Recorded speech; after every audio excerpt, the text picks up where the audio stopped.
नमस्कार. तेजस हाऊसमध्ये तुम्हा सगळ्यांचं मनापासून स्वागत. चला, अधिक महिना चालू झाला आहे. आज आपण जावयाला खुश करण्यासाठी धोंडे बनवूया. 1 वाटी हरभऱ्याची डाळ स्वच्छ धुवून डाळ बुडेल एवढं पाणी त्यात ठेवून कुकरमध्ये 5 शिट्या काढून घेऊ. अधिक महिन्यात वेगवेगळ्या भागात वेगवेगळ्या पद्धती आहेत. कुठे जावयाला धोंडे लावण्याची पद्धत आहे तर कुठे अनारसे. शेवटी पद्धत कुठलीही असली तरी निमित्त मात्र एकच. त्या निमित्ताने का असेना सगळ्यांनी एकत्र येऊन आनंद साजरा करायचा.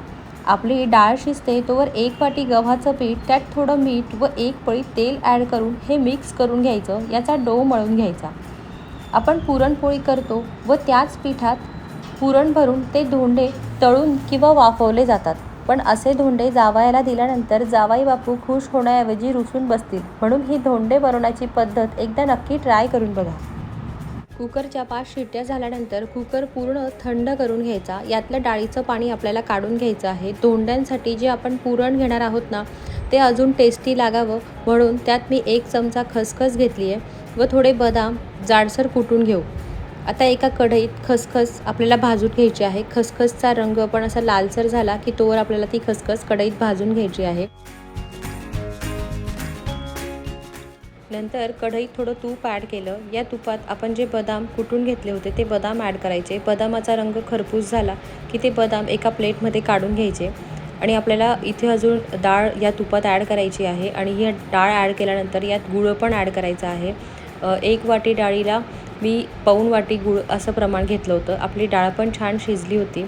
आता हे मिक्स झाल्यानंतर आपल्याला पुरण गाळायच्या गाळणीने हे गाळून घ्यायचं आहे. म्हणून यात मी बदाम ॲड केले नाही किंवा खसखस ॲड केली नाही. ते नंतर आपल्याला ॲड करायचं आहे. ते खाताना खूप छान टेस्टी लागतं. एकदम छान पातळ पुरण आणि त्याच्यासोबत खरपूस तळलेले बदाम आणि खसखस इतके सुंदर लागतात ना, तुम्ही एकदा नक्की ट्राय करून बघा. यात मी थोडी वेलची पूड पण ॲड केली होती. हे व्यवस्थित मिक्स करून याचे छोटे छोटे आकाराचे बॉल्स तयार करून घेतले.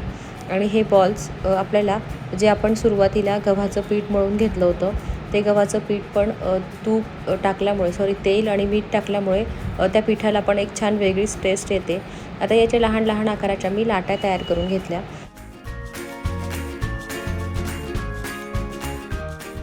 तयार केलेल्या लाटांच्या ओव्हल शेपमध्ये आपल्याला पुऱ्या लाटून घ्यायच्या आहेत. या पुऱ्यांना आतल्या बाजूने आपल्याला अशा दुमडून घ्यायच्या आणि त्यात एक पुरणाचा गोळा भरून बाहेरच्या कडा बंद करून घ्यायच्या.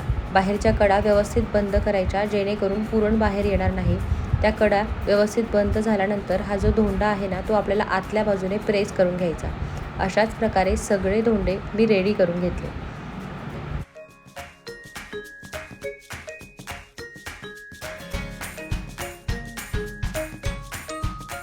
आता हे धोंडे आपल्याला गरम गरम तेलात किंवा तुपात तळून घ्यायचे आहेत. मी इथे तेल घेतलं होतं, तेलातच मी तळणार आहे.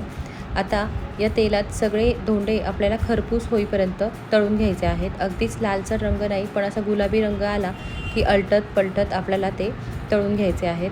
आणि मी इथे लो टू हाय गॅस ठेवला होता. सुरुवातीला जेव्हा धोंडे टाकतो ना आपण, तेव्हा गॅसचं फ्लेम मी हाय ठेवलं होतं. नंतर धोंडे टाकल्यानंतर गॅसचं फ्लेम लो करून सगळे धोंडे इथे रेडी करून घेतले. तुम्हाला तोडून दाखवते. आतून मऊ बाहेरून क्रिस्पी असे खूप छान झाले होते. आज आमच्या घरी नणंदबाई व नंदई भाऊ आले होते म्हणून मला जमेल तेवढी वाणाची छोटीशी तयारी करून घेतली व त्या दोघांना बसवून वाणाची पूजा करून त्यांना वाण लावून घेतले आणि सगळ्यांनी बसून मस्त गरम गरम धोंडे एन्जॉय केले. चला तर मग पुन्हा भेटूया. बाय.